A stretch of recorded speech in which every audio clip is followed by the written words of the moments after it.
दोस्तों, पुराने समय की बात है। एक राजा था जो बहुत ही बूढ़ा हो चुका था, लेकिन राजसी मोह माया से छूट नहीं पा रहा था।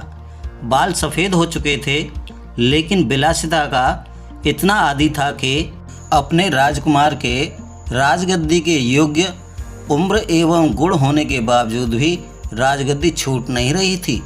एक दिन उसने अपने राज दरबार में एक भव्य उत्सव का आयोजन रखा और आसपास के राजाओं को भी उस उत्सव में आमंत्रित किया। उसने अपने गुरु को भी बुलाया और उत्सव को रोचक बनाने के लिए राज्य की प्रसिद्ध नर्तकी को भी बुलाया गया।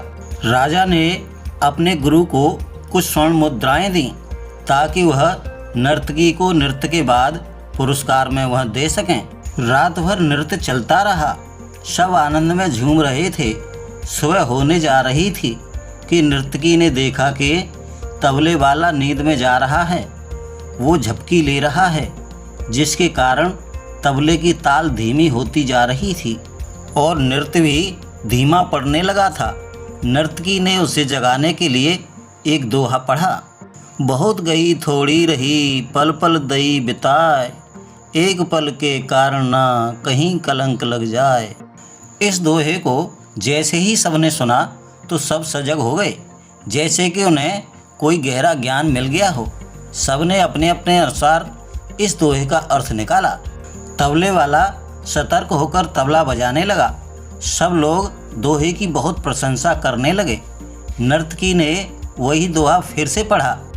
बहुत गई थोड़ी रही, पल पल दई बिताए, एक पल के कारण ना कहीं कलंक लग जाए। इस बार राजा के गुरु ने सारी मुद्राएं नर्तकी को दे दी। नर्तकी ने दोहा फिर से पढ़ा तो राजकुमार ने अपना मुकुट उतारकर नर्तकी को सौंप दिया। नर्तकी दोहा फिर पढ़ने लगी। इस बार राजकुमारी ने अपने गले से अपना कीमती हार निकालकर नर्तकी को दे दिया।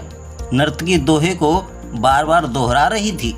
अब राजा ने उसे बहुत सारा पुरस्कार दिया, लेकिन राजा अब असहज हो चुका था।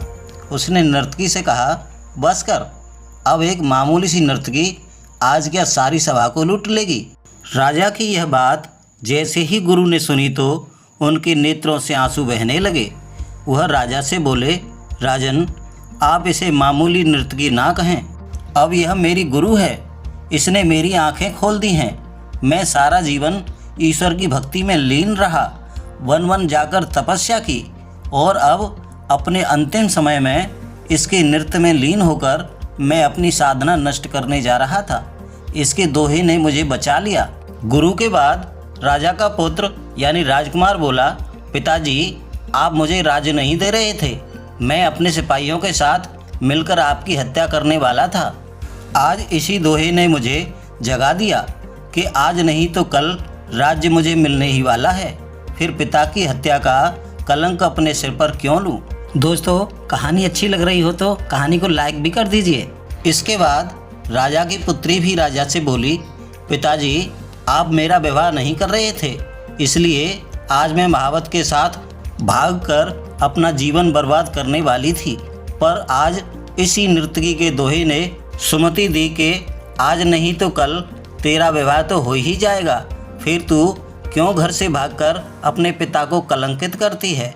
यह सारी बातें अब राजा ने सुनी तो उसे भी अपनी गलतियों का भान यानी ज्ञान हुआ और उसने उसी समय राजकुमार का राज तिलक करने का निर्णय ले लिया और राजकुमारी से कहा, पुत्री, मैं जल्द ही तेरे योग्य वर देखकर तुम्हारा विवाह कर दूंगा। राजा एवं प्रजा में होते हुए असीम बदलाव को नर्तकी ध्यान से देख रही थी। उसके मन पर इसका इतना गहरा असर हुआ कि वह सोचने लगी कि मेरे एक दोहे से कितने लोग सद्मार्ग पर चल पड़े हैं।